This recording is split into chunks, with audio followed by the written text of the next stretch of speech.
नमस्कार. पुस्तकं आणि बरंच काही आपल्या या चॅनलवरती तुमच्या सगळ्यांचं खूप खूप स्वागत. तर आपली सिरीज सुरू आहे वाचाल तरच वाचाल. या सिरीजमध्ये आपण आत्तापर्यंत 9 भाग पाहिलेले आहेत आणि आज आपण पाहणार आहोत भाग 10वा. हु जो हु उर्फ कोणाचा कोण ह्या ग्रंथांची कोण कोण कोण कुणाचा कोण कसा तर कोण कसा अशी बहुविध नावे होती.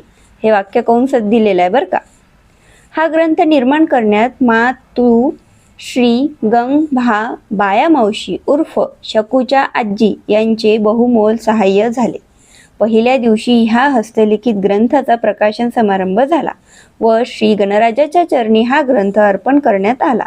प्रत्येकाचे चरित्र लिहिताना चित्रमय जगतातील मृत्यूलेखांचा आदर्श पुढे ठेवण्यात आला होता.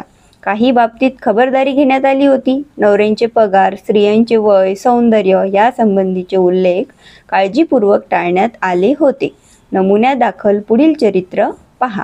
तर आता इथून पुढे आपण एक एक चरित्र वाचणार आहोत आणि एकेकाचं असं चरित्र डिटेलमध्ये दिलेलं आहे. तर या पुढचा जो 11वा भाग आहे त्यामध्ये आपण चरित्र वाचणार आहोत.